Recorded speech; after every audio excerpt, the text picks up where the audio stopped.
નમસ્કાર. Shri Sharda school news પોડકાસ્ટમાં આજના વ્યક્તિ વિશેષમાં આપનું હાર્દિક સ્વાગત છે. આજે વાત કરીશું શ્રી નંદશંકર મહેતાની.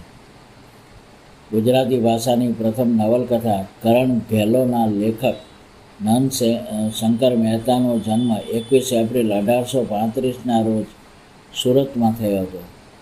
પિતા તુળજાશંકર અને માતા ગંગાલક્ષ્મી. બાળપણ મોસાળ ઓલપાડમાં વીત્યું. તેમણે અંગ્રેજી માધ્યમની શાળામાં મેટ્રિક સુધીનો અભ્યાસ કર્યો અને એ જ શાળામાં શિક્ષક તરીકે જોડાયા. 1958માં તેઓ પહેલાં ભારતીય હેડમાસ્ટર બન્યા. એ પછી સુરતની શિક્ષક તાલીમ કોલેજના આચાર્ય તરીકે જોડાયા અને 1866 સુધી કાર્ય કર્યું. તેમણે લાયસન્સ ટેક્સ ખાતામાં અને મુલકી ખાતામાં પણ કામ કર્યું. તેઓ અંકલેશ્વરના મામલતદાર બન્યા. 1880થી 1883 સુધી કચ્છ રાજ્યના દિવાન અને 1883માં ગોધરામાં આસિસ્ટન્ટ પોલિટિકલ એજન્ટ થયા. તેઓ નાંદોદમાં આસિસ્ટન્ટ એડમિનિસ્ટ્રેટર અને ચીફ રેવન્યુ ઓફિસર હતા. સુરત મ્યુનિસિપાલિટીમાં ઉપપ્રમુખ તરીકે પણ કાર્ય કર્યું હતું. તેઓ સમાજ સુધારક હતા. તેઓ વિધવા પુનર્લગ્ન, સ્ત્રી શિક્ષણ માટે તેમજ વિદેશ યાત્રા પર પ્રતિબંધ નાબૂદી માટે સતત પ્રયત્ન કરતા હતા. તેમણે અસ્પૃશ્યતાનો પણ વિરોધ કર્યો હતો.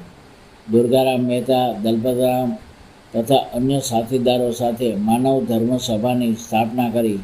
તેઓ બુદ્ધિવર્ધક સભાના સભ્ય હતા. 1890માં નિવૃત્ત થયા પછી તેમણે વિવિધ સામાજિક સંગઠનોમાં કામ કર્યું. તેમણે એકમાત્ર નવલકથા કરણ ઘેલો લખી. આરજી ભંડારકરના સંસ્કૃત માર્ગોપદેશિકા અને ત્રિકોણમિતિનો ગુજરાતીમાં અનુવાદ કર્યો. તેમણે ગુજરાત મિત્રમાં વિવેચન લેખો લખ્યા હતા. તેમના પુત્ર વિનાયક મહેતાએ તેમનું જીવન ચરિત્ર લખ્યું છે. તેઓ હંસા જીવરાજ મહેતાના દાદા હતા. 1877માં તેમને રાવ બહાદુરનો ખિતાબ આપવામાં આવ્યો હતો. આવા નંદશંકર મહેતાનું અવસાન 17 જુલાઈ 1905માં થયેલું.